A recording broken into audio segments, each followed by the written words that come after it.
All right. Well, shout out to Ezra to make sure I know you have a golden lab there. So hello, Ezra. And one of the things I wanted to ask you, I'm going to start out with, is the great debate about should I get a mutt or should I have a purebred dog? People come to my blog, and that's one of the common questions I get. And for me, aren't all dogs in some way, shape, or form a mixture of one or more breeds anyway? And how would you answer someone who, it's their first dog, they don't know what to get? You know, a dog is a dog is a dog at the end of the day. Having said that, you know, there's pros and cons of everything. First of all, it depends on where you get the dog from. So if you get the dog from a hobby, responsible breeder, getting a purebred dog, you know, there's no problem with that. And one of the upsides of that is there's some predictability of what that dog's temperament is going to be like. At least some predictability of what that dog is going to be like. It isn't always on target, but you at least have some general idea. Rescuing a dog, saving a dog from an animal shelter, how can that be a bad thing? Of course it's not. And, you know, we've done that, and I'm all for that. So, you know, Carol, it's a tough question, but in my opinion, there's no right and wrong. I'll tell you what the wrong is. The wrong is purchasing from a pet store where those dogs are at least somewhat likely to be from puppy mills. That is a wrong thing. The wrong is going to a website that is a random website that you're not sure, and I mean sure, absolutely sure. A lot of people say things on the webs. I'm a verified rescue, I'm a 501(c)(3). They may be that, they may not be that. Do your homework. Absolutely. Super advice. I totally agree. For some of my readers, they have kids, and I was asked, is there a certain breed that you would say make a better or more well-behaved or a more tolerant pet around children? Well, Labrador Retrievers, like the one I had here, I mean, that would be a really good example of a dog that tends to be. But first of all, I ought to back up a step. You know, it depends on the individual dog, how that dog was socialized. Any dog is a dog, right? So any dog that's well socialized with kids, that has an appropriate, decent genetic makeup, can be great with children. Now, is an Afghan hound going to be predisposed to want to play and just have a good time all day, every day with those kids? Maybe not as much as a Newfoundland, or as much as a Beagle, or as much as a Lab, or a Golden Retriever, or a Brittany.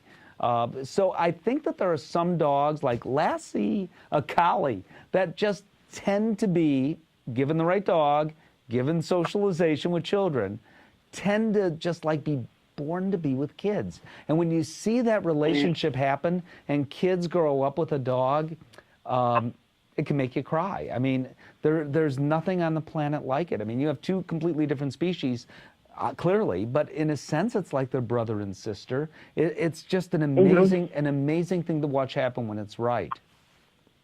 Absolutely. And for those of us who grew up with a dog like myself, I think it just lays the foundation for so many things as we get older and just being a more responsible human being in general.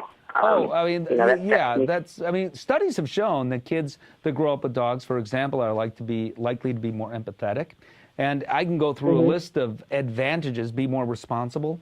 But of course, you can't count on the kids to be responsible for a dog.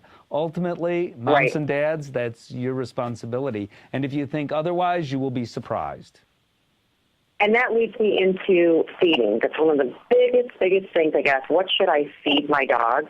So since we're talking about purebred and we're talking about mutts and what kind of dog to get, so a family gets a dog, and I'm hearing about these new diets that are nutritionally specific for particular breeds. Could you tell me some more about that? Yeah, sure.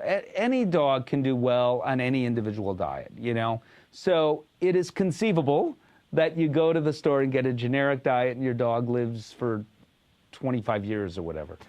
Sure, that does happen. But in general, you get what you pay for.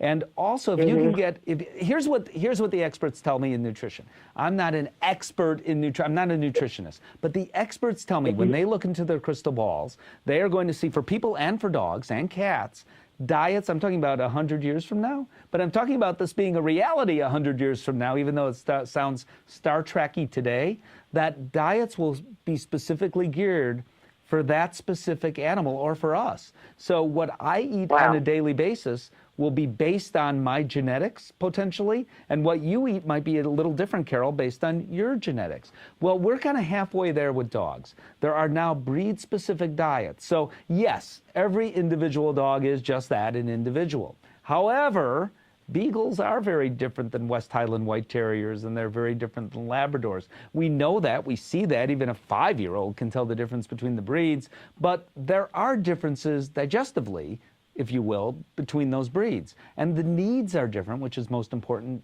between those breeds as well. So in general, a Beagle's needs are different than a Labrador's, which are different than a Westie's.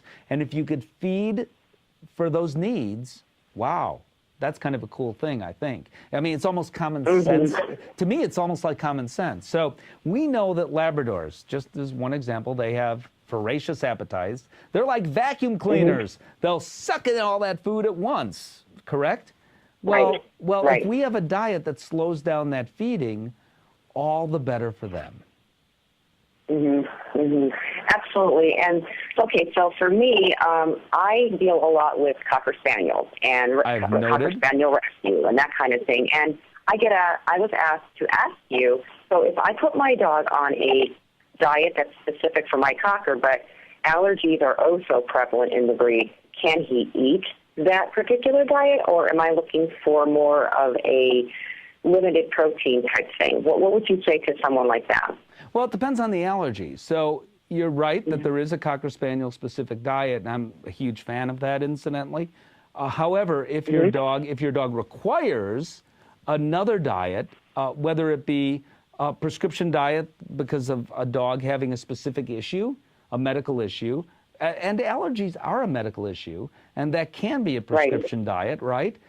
Then you need that specific diet, if you follow me. So, yes, in general, for a Cocker Spaniel, yeah, sure, absolutely, go with the Cocker Spaniel diet. Yes, yes, yes, yes. Yes, yes, yes. But if that dog has a specific medical need, having a prescription diet and going that way is absolutely the right thing to do. So ultimately, that's a decision you make with your veterinarian. And by the way, Carol, people can learn more about all of this and more, as we say, at royalcanin.us, as well as the Royal Canin Facebook page.